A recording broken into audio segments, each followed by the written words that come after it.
هو الله الذي لا إله إلا هو عالم الغيب والشهادة هو الرحمن الرحيم.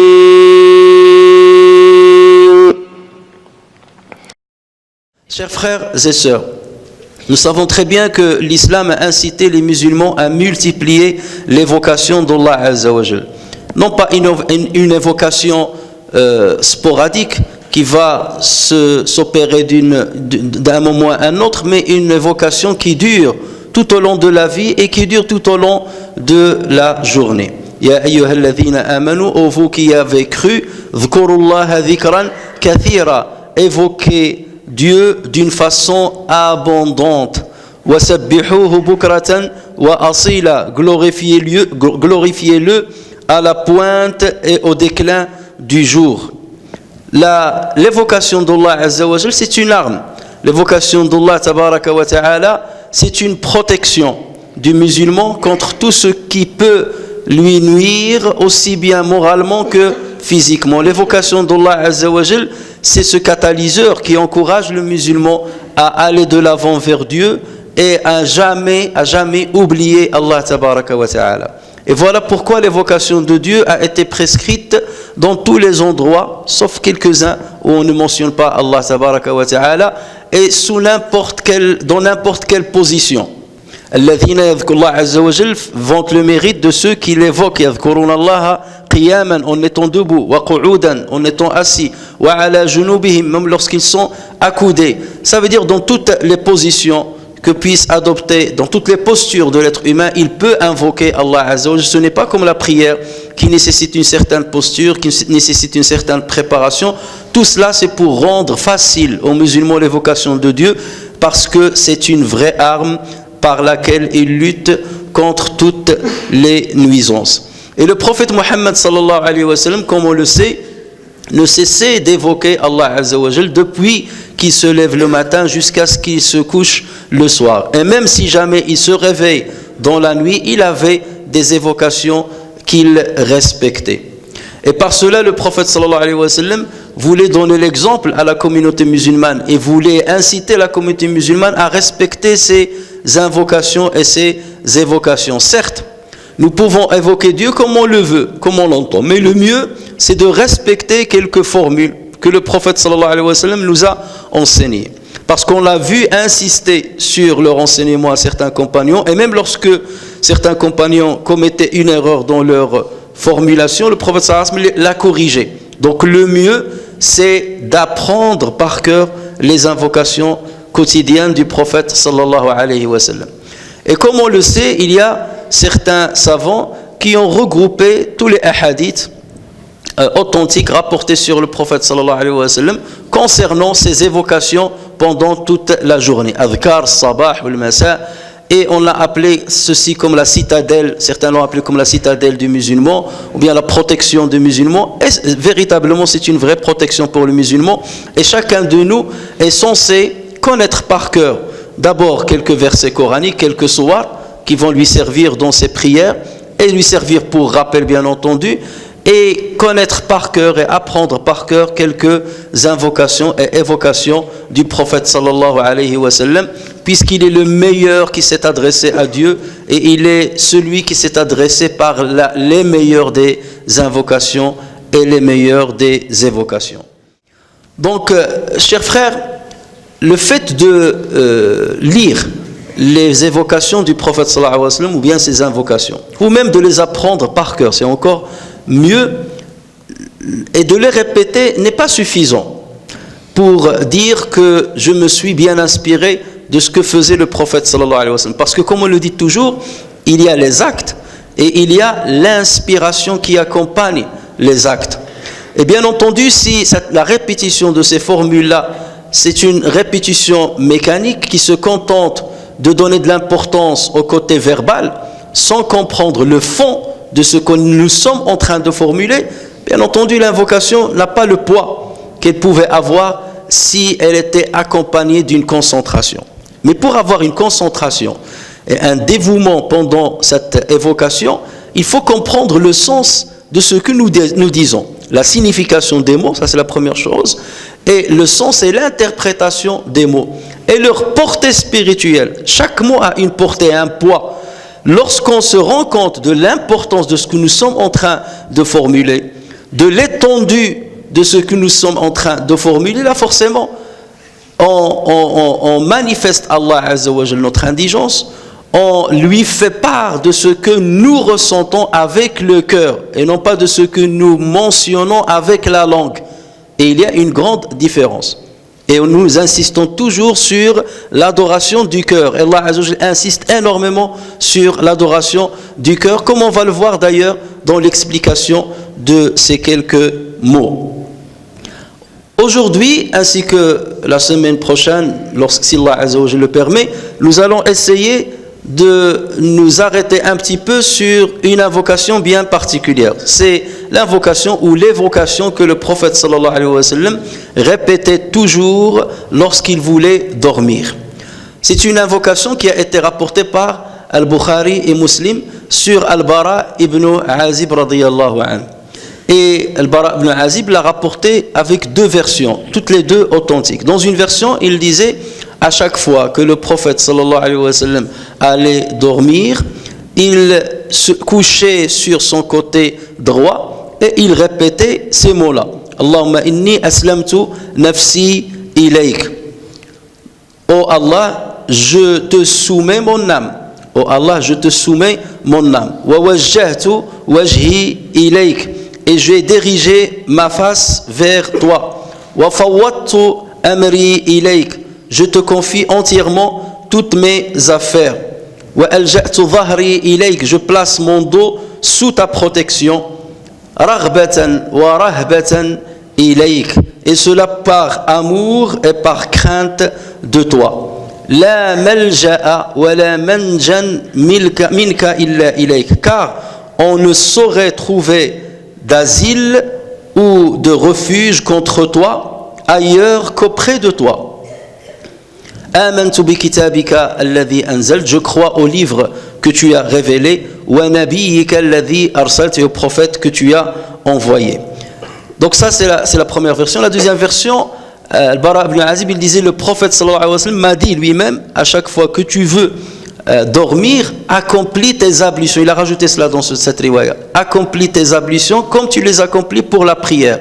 Et ensuite, couche-toi sur ton côté droit et répète ces phrases-là, ces mots-là, exactement comme ils ont été mentionnés dans la première version. Et à la fin, le prophète sallallahu alayhi wa sallam de dire, si tu meurs cette nuit-là, avec ce que tu viens de faire, avec ce que tu as fait, si tu meurs cette nuit-là, tu mourras sur le fitra, ou tu mourras dans la foi musulmane. On expliquera ça plus tard. Et ensuite, le prophète sallallahu alayhi wa sallam a dit, fais que ces paroles soient les dernières que tu prononces avant de dormir. Fais de sorte que ce soit tes dernières paroles avant de dormir. Donc, revenons à ce hadith-là, on va essayer de l'expliquer étape par étape. La première chose, donc il y a plusieurs convenances que le prophète sallallahu alayhi wa sallam a conseillé à Al-Bara ibn Azib d'accomplir lorsqu'il veut dormir. Et la première de ces convenances, c'est d'accomplir ses ablutions avant de dormir. Le prophète sallallahu alayhi wa sallam a dit, à chaque fois que tu vas à ton lit, accomplis al-wudu. En arabe, cette expression, à chaque fois que tu vas, lorsque tu vas à ton lit, accomplir le wudu comme si tu l'accomplis pour la prière, ça ne veut pas dire que tu vas accomplir le wudu à côté de ton lit. Tu vas dans ton lit et tu fais le wudu. Non, tu le fais avant.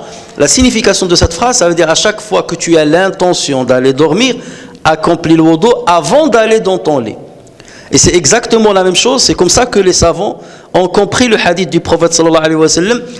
Si je n'avais pas peur d'alourdir la tâche musulmane, je les aurais obligés d'accomplir siwak, d'utiliser siwak inda kulli salat, à chaque prière. Certains savants justement l'ont compris à chaque prière, ça veut dire juste au moment de dire Allahu Akbar, on nettoie les dents. Mais d'autres savants ne l'ont pas compris comme ça en se basant sur le sens étymologiques des termes et des syntaxes des phrases arabes. Et parmi ces savants-là, le Malikiya considère qu'il est déconseillé de nettoyer ses dents avec siwak au moment de la prière, alors que tu es debout pour faire la prière. Ça va vous étonner, parce que certains disent oui, mais il y a d'autres savants qui disent, mais sachez qu'il y a une divergence là-dessus. Pourquoi disent-ils? Ils disent parce que lorsqu'on nettoie les dents, on enlève des saletés des dents. C'est ça le but. On enlève de la nourriture qui a collé, qui est restée entre les dents. Et cette nourriture, elle est remplie de bactéries. Et théoriquement, lorsqu'on enlève la saleté, on l'éjecte à l'extérieur. On ne l'avale pas. On n'enlève pas la saleté des dents pour la mettre à l'intérieur de son corps. Et c'est pour ça que les Malikites disent, le hadith, il faut comprendre dans le sens où il faut le faire juste avant d'entrer, ou là, juste avant d'accomplir la prière. Tu te nettoies bien tes dents avec siwak, tu nettoies bien tes dents, tu craches ce que tu as dans ta bouche, lorsque tu as bien nettoyé, et ensuite tu rentres pour faire la prière. Et non pas avaler ce que tu as nettoyé dans ton ventre. Et ça, c'est, donc je vous le confirme, pour que vous ne preniez pas en compte seulement un seul avis. Donc c'est pour vous montrer qu'il y a un deuxième avis qui se base déjà sur la logique et qui se base sur la signification littéraire de certains syntaxes arabes, comme celui-ci et comme le verset dans lequel Allah Azza wa Jalla dit « Ya ayyuhalladhina amanu idha qumtum ila salat » lorsque vous vous levez pour la prière, « Faghsilu aydiyakum wa wujuhakum » lavez vos mains et vos visages. Ça veut dire si vous souhaitez ou vous comptez accomplir la prière, faites les ablutions. Ça ne veut pas dire c'est au moment où vous vous êtes mis devant la prière, qumtum ila salat, vous êtes levé pour la prière, vous allez la commencer, c'est là où vous vous lavez. Lorsque vous avez l'intention, donc vous le faites avant. Et c'est comme ça qu'il faut comprendre ce genre de phrases arabes. Donc la première chose que le prophète sallallahu alayhi wa sallam a conseillé, c'est d'accomplir les ablutions. Pourquoi les ablutions? Parce que les ablutions requièrent une importance très importante chez les musulmans et la purification d'une manière générale acquiert une grande importance chez les musulmans. D'abord, le prophète sallallahu alayhi wa sallam dit, dans le hadith rapporté par Muslim, At-tahuru shatrul iman, la purification physique cette fois-ci, on parle de physique. Tahuru shatrul iman, c'est la moitié de la foi. C'est la moitié de la foi. D'autant plus que Allah Azza wa Jalla dans le Coran dit Inna Allah yuhibbu at-tawwabin wa yuhibbu al-mutatahhirin. Dieu aime ceux qui se repentent et aime ceux qui se purifient. Les savants disent la purification ici physique, qu'il s'agisse des grandes ablutions ou bien des petites ablutions. Parmi les mérites aussi de al-wudu, c'est que lorsqu'on accomplit le wudu, les 8 portes du paradis s'ouvrent. Comme l'a rapporté At-Tirmidhi sur Omar ibn Khattab radiyallahu anhu, qui dit, le prophète sallallahu alayhi wa sallam a dit, celui qui accomplit les ablutions et qui les accomplit bien, et ensuite il dit ashhadu an la ilaha illallah wahdahu la sharika lahu wa ashhadu anna muhammadan abduhu wa rasuluhu, les 8 portes du paradis s'ouvrent à lui et il peut emprunter celle qu'il veut choisir, celle qu'il veut. Et nous savons très bien que pour accéder par une porte du paradis, il faut avoir une adoration bien particulière, une adoration, il faut avoir accompli plusieurs adorations surérogatoires, bien spécifiques à chaque porte. Tu veux rentrer par la porte des jeûneurs, il faut que de ton vivant, tu aies énormément et abondamment jeûné, hormis le ramadan, des jours surérogatoires. Il en est de même pour la prière, il en est de même pour le savoir, il en est de même pour le jihad, il en est de même pour le hajj. Et les savants ont divergé sur autre porte, mais ça c'est un autre sujet. Donc voilà, le simple fait que au moment de dormir, tu as fait tes ablutions, si jamais tu meurs de ta nuit-là, Allah Azza wa Jal t'ouvre les 8 portes et tu choisis du paradis et te laisse choisir la porte par laquelle tu veux accéder. Allah Azza wa Jal élève les degrés du serviteur.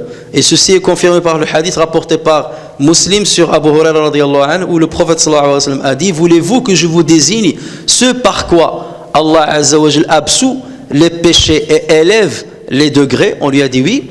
Il a dit le fait isbarul wudu ala al-makarih, bien accomplir les ablutions malgré les difficultés. Bien accomplir les ablutions malgré les difficultés. En arabe on dit isbar al-wudu. Isbar al-wudu, ça veut dire bien l'accomplir et non pas le refaire. Ça c'est une erreur que beaucoup commettent aussi. Isbar al-wudu, ça veut dire très bien, l'accomplir d'une manière très bien, efficace. Isbar al-wudu malgré les difficultés. L'eau est froide et malgré cela, ça ne veut pas dire qu'on conseille de faire l'eau avec l'eau froide. Si tu n'as pas de moyen pour la chauffer, normalement il vaut mieux la chauffer. Mais si tu n'as pas le moyen de la chauffer, dans ce cas tu dis je vais quand même accomplir mes ablutions bien que ça soit difficile pour moi. Tu veux dormir et tu veux te reposer, malgré ça tu dis je me lève de mon lit, je vais aller faire mes ablutions avant de dormir. Là tu l'as fait malgré la difficulté et tu rentres dans cette catégorie. Allah Azza wa Jal élève ton degré. Parce que le musulman reste toujours en perpétuel contact avec Allah Azza wa Jal. Je vais dormir, je ne cherche qu'une chose, c'est de reposer mon corps, mais je me rappelle que j'ai un Seigneur que je dois évoquer et un Seigneur dont je dois respecter les prescriptions qu'il m'a données, comme le fait d'accomplir les ablutions. L'autre mérite de al-wudu, c'est qu'Allah Azza wa Jal répond, exauce le vœu de celui qui l'invoque, exauce beaucoup plus le vœu de celui qui l'invoque lorsqu'il a accompli les ablutions. Abu Daoud rapporte sur Mu'adh ibn Jabal radiyallahu anhu que le prophète sallallahu alayhi wa sallam a dit: toute personne, tout musulman qui dort en invoquant Dieu et en étant en état de purification rituelle, en invoquant Dieu et en étant en état de purification rituelle, s'il se réveille au milieu de la nuit et qu'il demande à Allah Azza wa Jal un bien terrestre ou un bien de l'au-delà, un bien d'ici-bas ou un bien de l'au-delà, Allah Azza wa Jal exauce son vœu.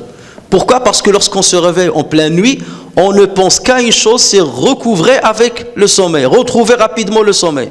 Et là le musulman il dit non, je profite de cette occasion-là pour évoquer mon Seigneur, pour me rappeler de mon Dieu. Donc Allah Azza wa Jal, tu lui dis tu t'es rappelé de moi à un moment où normalement tu aimerais le plus dormir, donc j'exaucerai tout ce que tu me demandes. Et l'autre mérite, et n'est pas le dernier, la liste n'est pas exhaustive, c'est que le fait de maintenir toujours les ablutions, d'être toujours avec les ablutions, est un signe, est un marqueur de la bonne foi, de la bonne croyance du musulman. Le prophète sallallahu alayhi wa sallam a dit à ce propos dans le hadith rapporté par Ibn Majah sur Abdullah ibn Amr: Istaqimu, observez la rectitude et vous ne comptabiliserez pas les biens qu'Allah Azza wa Jalla vous donnera. Observez la rectitude, istaqimu wa lan tuhsu, vous comptabiliserez pas tous les hasanats que Dieu vous donnera. Et ensuite il lui a dit, et sachez que parmi les meilleures œuvres que vous puissiez accomplir, c'est la prière. Et il n'y a qu'un croyant qui préserve la prière. Wala yuhafidhu ala al-wudu'i illa mu'min. Il n'y a qu'un croyant véritable qui préserve toujours ses ablutions. Donc c'est un marqueur de la bonne croyance du musulman. Voilà pourquoi nous devons accomplir le maximum d'efforts de ne pas oublier ces conseils du prophète sallallahu alayhi wa sallam, parce que c'est quelque chose qui nous concerne tous les jours, c'est une pratique qui nous concerne tous les jours. Donc commençons déjà par exécuter cette prescription, cet acte-là que le prophète sallallahu alayhi wa sallam nous a conseillé, cette convenance, en espérant qu'Allah Azza wa Jal élève nos degrés et qu'il nous donne les plus grandes des récompenses. Donc l'autre convenance que le prophète sallallahu alayhi wa sallam a expliqué à Al-Bara ibn Azib, c'est le fait de dormir sur le côté droit. Bien entendu, il n'y a pas un hadith authentique, clair, qui montre qu'il est interdit de dormir sur le côté gauche. Mais c'est moins bien que ce que le prophète sallallahu alayhi wa sallam a conseillé. La sunna, c'est de dormir sur le côté droit. En revanche, le prophète sallallahu alayhi wa sallam a interdit qu'on dorme sur le ventre ou bien qu'on dorme sur le dos en mettant un pied sur l'autre. La première position, le prophète sallallahu alayhi wa sallam l'a clairement interdit, et les savants disent qu'il est makruh, c'est-à-dire il est déconseillé. Ce n'est pas considéré comme un péché, mais c'est déconseillé, mais il ne faut pas insister à le faire. Donc c'est lorsque le prophète sallallahu alayhi wa sallam a vu quelqu'un qui était étalé, qui dormait sur son ventre, et le prophète sallallahu alayhi wa sallam de dire: cette position-là est détestée par Dieu et par son prophète. Et une autre fois, il a vu quelqu'un qui était endormi de cette manière-là, et le prophète sallallahu alayhi wa sallam l'a frappé avec son pied. Il a frappé avec son pied. Et il lui a dit: lève-toi, cette position, c'est celle des gens de l'enfer. Il a dit: daj'atu jahannam. Donc ça ne se fait pas de dormir sur son ventre. En revanche, pour l'autre position sur le dos, le prophète sallallahu alayhi wa sallam l'a déconseillé, mais un hadith rapporté par le Bukhari sur Abdullah ibn Zayd, ce dernier a dit: j'ai vu le prophète sallallahu alayhi wa sallam à la mosquée qui était accouché sur son dos et il avait un pied sur l'autre. Donc comment rassembler entre des deux hadiths qui paraissent contradictoires? Les savants ont dit, si le prophète sallallahu alayhi wa sallam l'a déconseillé, c'est par peur qu'on voit les parties intimes de la personne. Puisqu'on s'habillait avec le mizar, on n'avait pas les sous-vêtements comme maintenant, on ne s'habillait pas bien comme maintenant, et donc là, en se mettant dans cette position, en mettant un pied sur l'autre, surtout si le genou est levé, donc forcément on risque de montrer notre intimité aux autres. Voilà pourquoi c'est déconseillé. Mais si on n'a pas peur de montrer son intimité, il n'y a pas de mal. Mais le mieux, bien entendu, reste de dormir sur le côté droit. Donc le prophète sallallahu alayhi wa sallam a conseillé de dormir sur le côté droit, même si plus tard on va se retourner automatiquement vers le côté gauche, mais au moins lorsqu'on débute, lorsqu'on veut commencer par dormir, on commence par le côté droit. Et si jamais on est fatigué, on peut tourner côté gauche, même si on est conscient, parce que rien ne l'interdit d'une manière explicite. Il faut seulement éviter de dormir sur le ventre, et a priori de dormir devant des gens sur le dos lorsqu'on est mal habillé pour ne pas montrer mais ce n'est pas le cas maintenant dans notre époque. Mais la science a montré aussi que le fait de dormir sur le côté droit a plusieurs vertus. D'abord, si on dort sur le côté gauche, déjà si on dort sur le dos, c'est pas bien. Pourquoi? Parce que la mâchoire inférieure se relâche, les muscles de la mâchoire inférieure se relâchent. Et dans ce cas, la bouche s'ouvre et au lieu de respirer par le nez, on respire par la bouche, ce qui n'est pas bien. Parce que lorsqu'on respire par le nez, il y a une grande vascularisation au niveau du nez, donc ce qui permet d'abord de chauffer l'air, de mettre l'air à une température qui correspond à la température du corps, 37 degrés.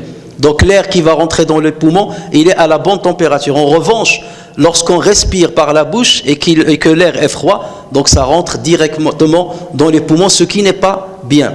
D'autant plus qu'on a des poils, bien entendu, dans le nez, donc ça permet de piéger les aspérités, les micro-organismes qui peuvent y avoir dans l'air. Donc il y a une filtration de l'air avant qu'il ne rentre dans les poumons. Alors que lorsqu'on respire, qu'on est sur le dos et on respire par la bouche, l'air entre directement dans les poumons et on rentre ces microbes. D'autant plus qu'on assèche aussi la gorge et c'est là où certaines inflammations peuvent avoir lieu. C'est là aussi que la mauvaise haleine va apparaître et plusieurs autres choses, j'en passe sur les détails. Le fait de dormir sur le côté gauche, là aussi préserve quelques inconvénients, c'est que tout le poids des viscères va peser sur le cœur. Donc le cœur ne travaillera pas à l'aise. En revanche, lorsqu'on tourne sur le côté droit, donc le cœur il est relâché. Tout le poids est sur la gauche et le cœur il est au plus haut.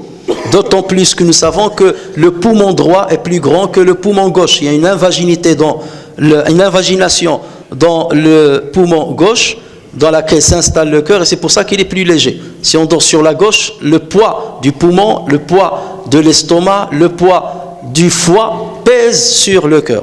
En revanche, lorsqu'on est sur le côté droit, donc on allège le cœur pour qu'il puisse fonctionner, cette pompe puisse fonctionner normalement. Donc il n'y a que des vertus à dormir sur le côté droit.